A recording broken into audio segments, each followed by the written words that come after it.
Hello दोस्तों, कैसे हैं आप सभी। मैं स्वागत करता हूं आपके अपने यूट्यूब चैनल पर जिसका नाम है लीगल पेडागोजी। तो दोस्तों, ये जो डेली करंट अफेयर्स का सफर हमने कुछ समय पहले शुरू किया था, आज उसी को कंटिन्यू रखते हुए हम डिस्कस करने वाले हैं 9 सितंबर से जुड़े हुए इंपॉर्टेंट करंट अफेयर्स को। और बात की शुरुआत होती है एक ज्वाइंट नेवल एक्सरसाइज से जिसका नाम है ब्राइट स्टार। ये इंडियन नेवी और इजिप्ट की जो नेवी है उसके बीच में कंडक्ट हो रही है, इजिप्ट में ही। ये बात आपको याद रखनी है। और एक और इंपॉर्टेंट नेवल एक्सरसाइज इस साल कंडक्ट हुई थी जिसका नाम है जिमिक्स। ये कहां पे कंडक्ट हुई थी? वाइजैग में, विशाखापट्टनम में कंडक्ट हुई थी। और नाम है जिमिक्स। किस किस के बीच में हुई थी? इंडिया और जापान के बीच में। वहीं अगर आपसे पूछ ले कि इंडियन नेवी डे कब मनाया जाता है, तो इंडियन नेवी डे दोस्तों मनाया जाता है 4 दिसंबर को, क्योंकि इसी दिन इंडियन नेवी के द्वारा ऑपरेशन ट्राइडेंट लॉन्च कर दिया गया था जब इंडिया पाकिस्तान के बीच में जंग हुई थी 1971 में। तो रात को भाई साहब जीना हराम कर दिया था पाकिस्तान का इंडियन नेवी ने। तो उसी ऑपरेशन की शुरुआत 4 दिसंबर को हुई थी, जिस वजह से हम इंडियन नेवी डे मनाते हैं। तो दोस्तों, अब बात करते हैं जीआई टैग से जुड़ी हुई तमिलनाडु का एक प्रोडक्ट है, नाम है सलीम सागो। आप सोच भी नहीं पाएंगे ये है क्या। एक्चुअली ये है साबूदाना। साबूदाना का थोड़ा भारी भरकम नाम है सलीम सागो, जिसको जीआई टैग मिला है तमिलनाडु की तरफ से। और तमिलनाडु दोस्तों सबसे नंबर 1 स्थान पर है नंबर ऑफ जीआई टैग्स में। सबसे ज्यादा जीआई टैग्स तमिलनाडु के पास है। वहीं और कौन कौन से जीआई टैग्स इस साल तमिलनाडु से निकल के आए थे? अडेरी नामाकट्टी, कन्याकुमारी मट्टी बनाना और चेडी बुट्टा साड़ी। ये 3 और जीआई टैग्स हैं जो इस साल तमिलनाडु की तरफ से निकल कर आए थे। ये भी बातें आपको याद रखनी है। दोस्तों, जैसे कि आप जानते हैं G20 समिट चल रहा है, न्यू दिल्ली में चल रहा है। 9 सितंबर और 10 सितंबर को G20 समिट हो रहा है। ये 18वां G20 समिट है। इससे पहले अध्यक्षता इंडिया से पहले इंडोनेशिया के पास थी। ये भी बात आपको याद रखनी है। और ये दिल्ली में कहां पर हो रहा है? प्रगति मैदान में हो रहा है। ठीक है, वहां पे एक एरिया है जिसका नाम है भारत मंडप। वहां पर ये G20 समिट हो रहा है, आज से इसकी शुरुआत हो रही है।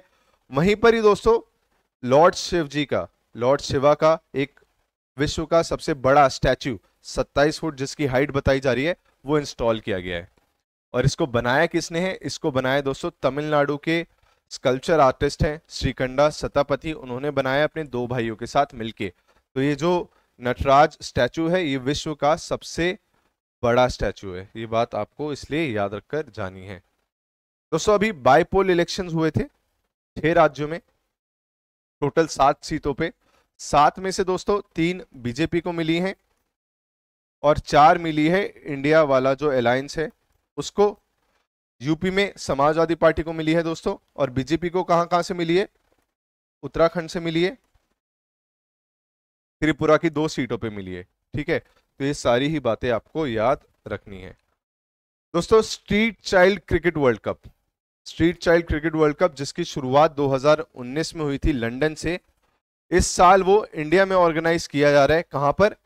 चेन्नई में। चेन्नई तमिलनाडु की जो राजधानी है, वहां पर street child cricket world cup organise कराया जा रहा है इस साल, जहां पे 15 देशों से बच्चे पार्टिसिपेट करेंगे। वहीं इसके अलावा आप जानते ही हैं कि इस साल भारत में 50 ओवर का ओडीआई क्रिकेट वर्ल्ड कप होने वाला है। तो ये कौन सा एडिशन होगा जो 50 ओवर का क्रिकेट वर्ल्ड कप हमारे देश में होने वाला है? 13वां एडिशन होगा ये। ठीक है, और सबसे पहली बार ओडीआई क्रिकेट वर्ल्ड कप कब हुआ था? 1975 में हुआ था। ये बात आपको याद रखनी है। और क्रिकेट आज तक ओलंपिक्स में खाली एक बार हिस्सा बना है। ओलंपिक्स में क्रिकेट नहीं है, ओलंपिक्स में खाली एक बार क्रिकेट हिस्सा बना था एज अ स्पोर्ट। किस ईयर में? 1900 में, पेरिस में।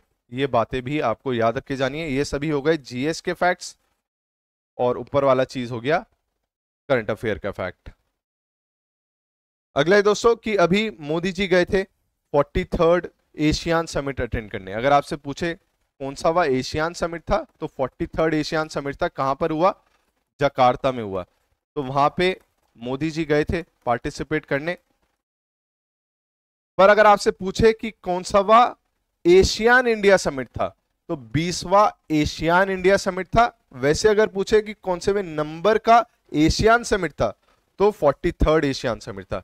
तो इसमें मोदी जी गए थे भारत की तरफ से और उन्होंने वहां पे 12 पॉइंट प्रपोजल रखा। 12 पॉइंट प्रपोजल फोकस कर रहा है कि इंफ्रास्ट्रक्चर डेवलप किया जाए जिससे कि यूरोप की इकोनॉमी और ईस्ट एशियन नेशंस की इकोनॉमी को जोड़ा जा सके, टेररिज्म को काउंटर किया जाए। ये सभी 12 पॉइंट प्रपोजल का हिस्सा थे मोदी जी के।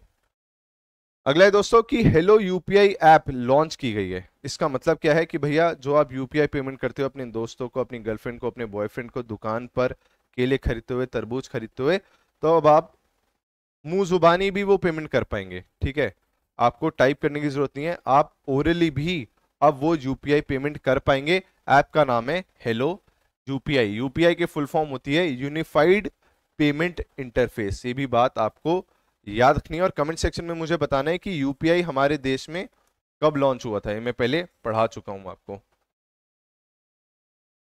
अगला है दोस्तों ब्लैक सी ग्रेन डील से रिलेटेड। ब्लैक सी ग्रेन डील एक्चुअली है क्या कि जब रशिया ने यूक्रेन के ऊपर धावा बोला तो यूक्रेन के जो पोर्ट्स हैं, इंपॉर्टेंट पोर्ट्स हैं जहां से अलग अलग groceries like wheat, barley, oil, soybean oil, sorry sunflower oil, ये सब एक्सपोर्ट किया जाता था, उसके ऊपर कब्जा हो गया था रशिया का, जिस वजह से यूक्रेन से वो चीजें एक्सपोर्ट नहीं हो पा रही थी और इन्फ्लेशन बढ़ रहा था।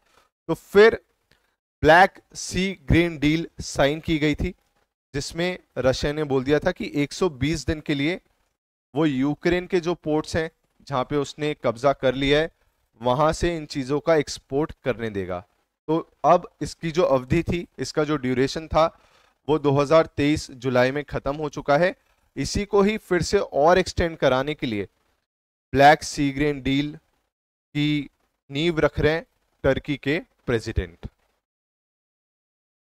अगला है दोस्तों ट्रांसजेंडर कम्युनिटी से रिलेटेड। तो झारखंड गवर्नमेंट की जो पेंशन स्कीम है उसमें ट्रांसजेंडर कम्युनिटी को भी हिस्सा बना दिया गया है।